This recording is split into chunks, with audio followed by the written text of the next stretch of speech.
அன்பர்களே, திருவருகை காலம் இறை திருமகனின் திருப்பிறப்பிற்காக காத்திருக்கும் காலம். புனிதர் வளனார் இந்த இறைமகனின் பிறப்பிற்காக ஆவலோடு காத்திருந்தார்.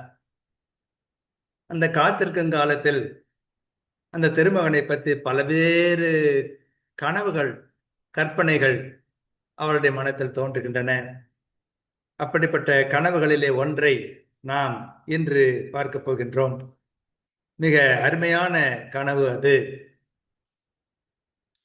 புனிதர் வளனார் ஆசையோடு காத்திருக்கின்றார்.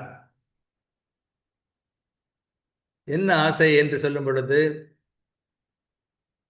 கண்ணிதாய் தன் கரத்து உன்னை கண்டு உள் உவப்ப உன் மலத்தாள் சென்னி தார் என்று அணிந்து இலங்க சிறுவனாய் நீ அமுது உணுங்கால் துண்ணி தாழ்ந்து தொழ உன் தீம் சுவையார் குதலை சொல் கேட்ப என்னில் தாழ்வு உண்டெனினும் என் இறைவா அடியேற்கு அருள் என்றான். என் இறைவனே, உன்னை பெற இருக்கும் கன்னித்தாய்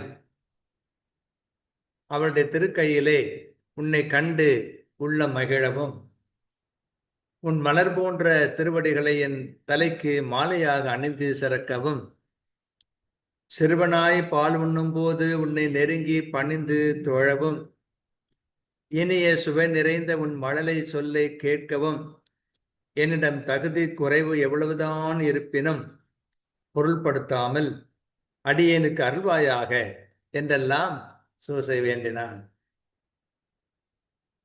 கன்னித்தாய் மடியிலே உன்னை கண்டு மகிழ அருள் புரிய வேண்டும்.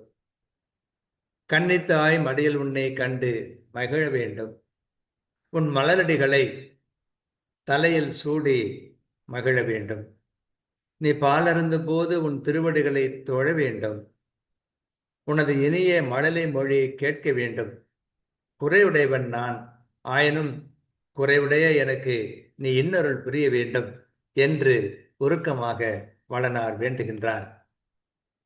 கன்னித்தாய் தன் கரத்து உன்னை கண்டு உள் உவப்ப உன் மலர்த்தாள் சென்னித்தார் என்று அணிந்து இலங்க சிறுவனாய் நீ அமுதுணுங்கால் துண்ணி தாழ்ந்து தொழ உன் தீ சுவையார் புதலை சொல் கேட்ப எண்ணில் தாழ்வுண்டாமெனினும் இறைவா அடியேர் கருள்கன்பான்.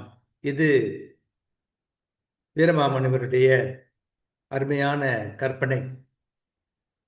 வளனார் திருக்குழந்தையை பார்க்க வேண்டும். அந்த குழந்தையை திருவடிகளை தலையிலேயே சூட்டிக்கொள்ள வேண்டும். அதனுடைய மழலை மொழிகளை எல்லாம் கேட்டு மகிழ வேண்டும் என்றெல்லாம் கற்பனையிலே மூழ்கி இருக்கிறார் என்று பார்க்கிறோம். நாம் கிறிஸ்து பிறப்பை கொண்டாடும் பொழுது இப்படியெல்லாம் நினைத்து பார்க்கிறோமா? ஆண்டவரை கண்ணால் காண வேண்டும், அவருடைய திருவடிகளை சூடிக்கொள்ள வேண்டும், அவருடைய மழலை மொழியை கேட்க வேண்டும் என்றெல்லாம் ஆர்வம் நம்மிடம் இருக்கிறதா? எத்தனையோ புனிதர்கள் அத்தகைய ஆர்வம் உள்ளவர்களாக இருந்திருக்கிறார்கள். நாமும் அத்தகைய வகையிலே விரும்பி ஏற்றுக்கொண்டோம் என்று சொன்னால் அது எவ்வளவோ நன்றாக இருக்கும். அதற்கான முயற்சியிலே நாம் ஈடுபடுவது இந்த திருவருகை காலத்திற்கு அழகு. செய்வோமாக, வெற்றி பெறுவோமாக.